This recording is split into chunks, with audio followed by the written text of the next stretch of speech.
Mesdames et messieurs, bonjour à tous, j'espère que vous allez bien, bienvenue dans cette toute nouvelle vidéo, et bienvenue dans le 4e épisode de la série Une équipe, une pépite, dans laquelle je vous présente une pépite à suivre par club de Ligue 1, qui peut vraiment éclore au plus haut niveau selon moi cette saison.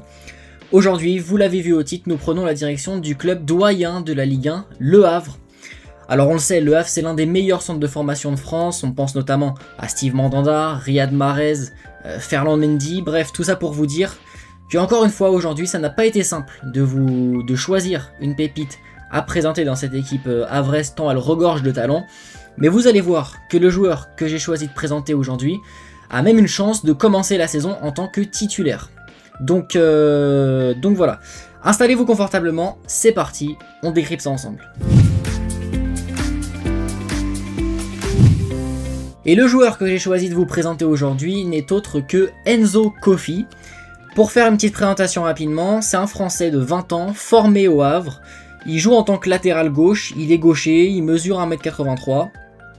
Donc il a seulement 20 ans, il est déjà évalué à 2 millions d'euros sur Transfermarkt. Il a découvert la Ligue 1 la saison dernière, une découverte pas mal quand même, déjà 14 matchs joués, 4 titularisations. Bon, sans être transcendant non plus, mais voilà, on sait que dans cette équipe havraise la saison passée, c'était Yanis Zouaoui, le véritable titulaire dans cette équipe. Il n'a pas toujours été assez convaincant, donc ça lui a permis d'avoir ses petites titularisations en Ligue 1 mine de rien. Donc voilà, il est considéré comme l'un des plus gros espoirs du Havre. Et en janvier dernier, il a signé son premier contrat professionnel. On ne connaît pas encore la durée exacte, ça n'a pas été communiqué, mais en tout cas, il a signé son premier contrat professionnel. Il sera bien au Havre au minimum pour la saison prochaine. Donc voilà, c'est une preuve de confiance, hein. Le premier contrat professionnel, c'est pas donné à tout le monde. Donc ça prouve que Le Havre mise sur lui. Maintenant que les présentations sont faites, on va rentrer un peu plus en profondeur en essayant d'analyser son style de jeu. On va essayer aussi d'analyser ses qualités et essayer de comprendre pourquoi Le Havre mise autant sur lui. Et on commence par son style de jeu. Alors en ce qui concerne son style de jeu, on a peu de données, c'est vrai qu'on a peu de données en ce qui le concerne, donc je vais essayer de m'appuyer sur ce qu'il a pu montrer véritablement avec Le Havre la saison passée quand il était titulaire ou quand il a joué de manière globale avec Le Havre. Alors faut savoir qu'il a été formé comme un joueur offensif, il a été formé au poste d'ailier, il a été reconverti au poste de latéral gauche lors de la saison 2024-2025 où il a commencé à faire ses premières apparitions en professionnel. Donc cette reconversion elle peut s'expliquer par sa façon de jouer, c'est-à-dire il cherche naturellement à participer aux attaques et au jeu offensif de manière globale. Donc voilà, c'est un véritable piston, c'est un joueur à vocation offensive, même si cette saison Didier Digard, son entraîneur, l'a un peu forcé à agir en tant que véritable latéral et vraiment à vocation défensive. Donc il a dû s'adapter un peu à ce système de jeu, notamment dans une défense à 4 avec Le Havre la saison passée. Mais on sait que lui, c'est vraiment, il préfère vraiment jouer en tant que piston et il préfère participer au jeu offensif et ça peut s'expliquer notamment, comme je vous l'ai dit, par sa formation en tant que ailier. C'est un latéral moderne, donc quand il récupère le ballon, son premier réflexe c'est d'aller de l'avant, de faire avancer son équipe, de participer au jeu offensif de son équipe. Il est capable de dédoubler avec son ailier pour proposer des centres, des solutions, à essayer de créer des décalages. Donc voilà, il essaye vraiment aussi de créer les espaces et les décalages en attaque. Ça s'explique, comme je vous l'ai dit, par sa formation au poste d'attaquant. Donc voilà, mine de rien, pour sa présentation de son style de jeu, c'est une présentation assez rapide puisque voilà, j'ai essayé de vraiment m'appuyer sur ce qu'il a montré la saison passée et notamment aussi lors de la saison 2024-2025 avec l'équipe B. Voilà, c'est une présentation assez rapide, comme je vous l'ai dit, bon, c'est un joueur qui aime participer au jeu offensif. Il a été un peu contraint de participer au jeu défensif là, en tant que véritable défenseur gauche à vocation défensive dans un système à 4 défenseurs avec Didier Digard. Donc voilà, on va désormais évoquer ses qualités, on va essayer de comprendre pourquoi et comment il a réussi à atteindre l'effectif professionnel du Havre en évoquant ses qualités. Bon, déjà la première qualité qui a été décelée chez lui la saison passée, c'est qu'il est bon dans les duels aériens. On l'a vu la saison passée, ça peut beaucoup lui servir notamment pour concéder le moins d'occasions possible. C'est toujours un plus d'être bon dans le domaine aérien, même si c'est pas la qualité première qui est recherchée chez un latéral. Donc voilà, il est bon dans le duel aérien, ça lui fait un petit plus. Mine de rien, il est assez polyvalent, comme je vous l'ai dit. Il a été formé en tant qu'ailier, donc grâce à sa formation en attaque, ça va l'aider notamment à engranger du temps de jeu à ce poste-là en tant qu'ailier la saison prochaine. Si voilà, il peut dépanner en tant que véritable ailier, même si maintenant son véritable poste c'est latéral gauche. Il peut dépanner en tant qu'ailier, donc voilà. Sa conduite de balle aussi, elle est très bonne. Son placement, quand il dédouble, comme un véritable piston. Sur le plan mental, forcément, c'est une qualité que j'ai aussi envie de mettre en avant. C'est quelqu'un qui est très travailleur. Il est arrivé au Havre quand il avait seulement 10 ans. Il a gravi tous les échelons. Il a signé son premier contrat professionnel en janvier dernier. Il a même honoré donc ses premières titularisations en Ligue 1 la saison passée. Donc c'est quelqu'un de travailleur, c'est quelqu'un qui possède un gros mental. Yanis Zouaoui, celui qui a été titulaire à ce poste-là de défenseur gauche la saison passée, est courtisé par des clubs. Alors il a été notamment évoqué du côté du FC Nantes, mais apparemment le FC Nantes a abandonné la piste. Et ce serait maintenant Montpellier en Ligue 2 qui serait en pole position pour l'accueillir.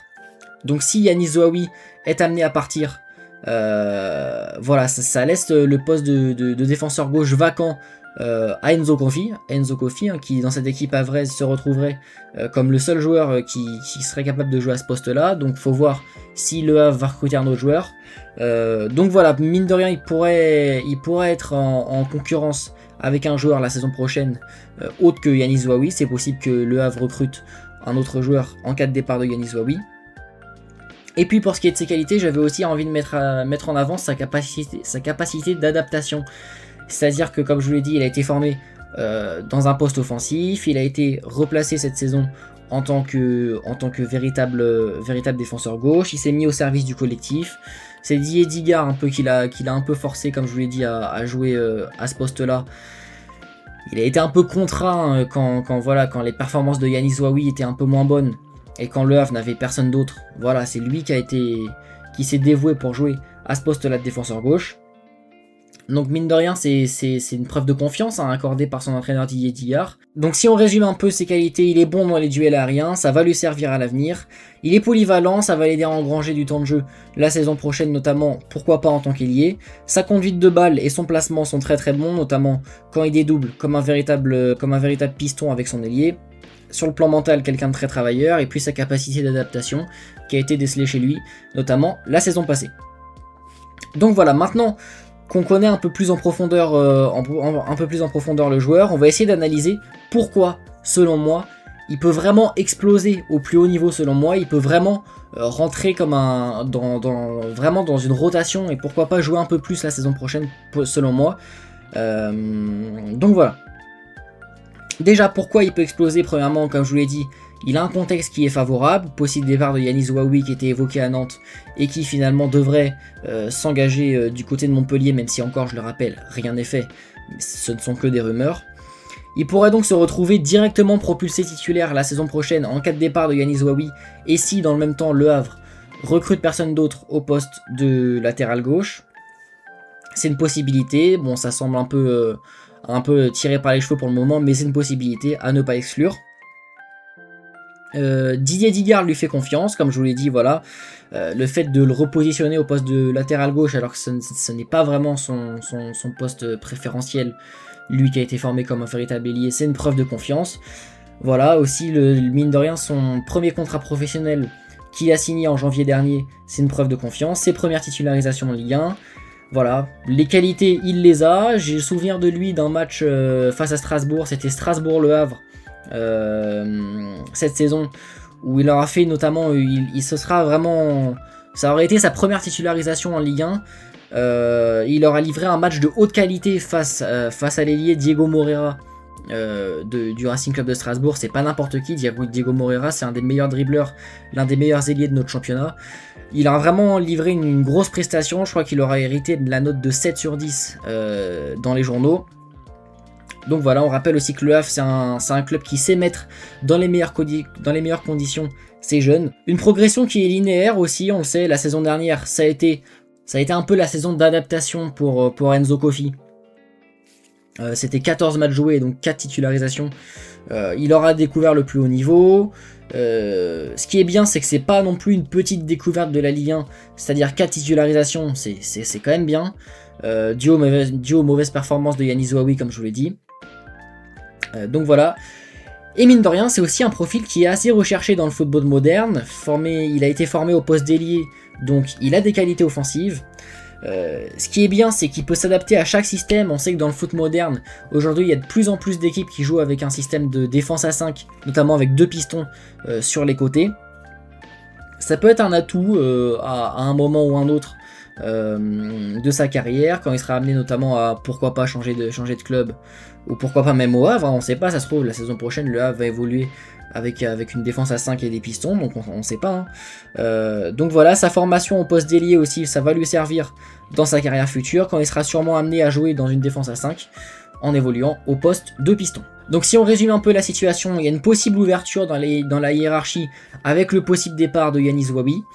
La confiance déjà accordée par Didier Digard, une progression qui est constante et qui est linéaire avec l'expérience qu'il a déjà acquérie en Ligue 1 la saison passée. Il devrait encore mieux s'intégrer dans cet effectif havrais la saison prochaine, et puis un profil qui est recherché et qui pourrait grandement lui servir à l'avenir, notamment grâce à ses qualités offensives. Donc ça fait pas mal d'éléments qui pourraient le placer dans la meilleure position possible dès la saison prochaine, et c'est pour tous ces éléments-là que, selon moi, Enzo Coffy a une véritable chance de se révéler la saison prochaine. Il a encore quelques petites lacunes techniques, vous vous en doutez, c'est encore un jeune joueur, mais vraiment, j'insiste vraiment, c'est vraiment un joueur à fort potentiel, et j'ai hâte de voir comment la saison prochaine va se dérouler pour Enzo Coffy. J'espère vous avoir éclairé au mieux sur qui il était vraiment, son profil, ses qualités, son style de jeu. Voilà, comme je vous l'ai dit, ça a vraiment pas été simple de choisir une pépite à présenter dans cette équipe havraise, surtout en ce moment. Hein. En ce moment, il y a beaucoup de jeunes qui sont en train d'éclore au Havre. On pense notamment à Stéphane Zagadou, qui s'est révélé la saison passée. Bon, malheureusement, il aura vécu une grosse blessure. Son retour est prévu pour janvier 2027. Simon Ebonog aussi, qui a pas mal joué avec le Havre la saison passée. Darren Bosengo, bref. Il y en a beaucoup, mais avec les rumeurs de départ de Yanis Zouabi, c'est surtout pour ça que j'ai choisi de vous présenter Enzo Coffy. Il pourrait vraiment être propulsé directement la saison prochaine en tant que titulaire si Yanis Zouabi est amené à partir, et si le Havre ne recrute personne d'autre. Ça pourrait être Enzo Coffy le titulaire la saison prochaine. C'est à prendre avec de grosses pincettes, voilà, faut que... Comme je vous l'ai dit, il y a un scénario qui est réalisable, hein, qui n'est pas impossible. Mais voilà, c'est vraiment la pépite, selon moi, à surveiller au Havre la saison prochaine. J'espère que vous avez aimé cette vidéo et ce 4e épisode déjà de la série Une équipe, une pépite, dans laquelle je vous présente une pépite à suivre par club de Ligue 1. On s'est retrouvé aujourd'hui chez les Ciels et Marines du Havre. Donc voilà, si vous avez aimé cette vidéo, n'hésitez pas à la liker et à vous abonner, forcément, ça fait toujours plaisir. N'hésitez pas à me donner vos avis en commentaire sur ce joueur, mine de rien, je serais vraiment content de voir vos avis sur ce joueur et qu'est-ce que vous en pensez, vous, à titre personnel. S'il y a des supporters du Havre notamment, n'hésitez pas à m'écrire un petit commentaire. N'hésitez pas à me donner vos conseils d'amélioration ici en commentaire aussi. J'ai lancé ma chaîne YouTube début juillet, voilà, il y a un mois maintenant, donc forcément, si vous avez des conseils d'amélioration, je suis preneur. Je vous mets mes réseaux, TikTok, Instagram en description pour ceux qui veulent me retrouver là-bas. Et moi je vous dis à très bientôt pour une toute nouvelle vidéo. Salut tout le monde.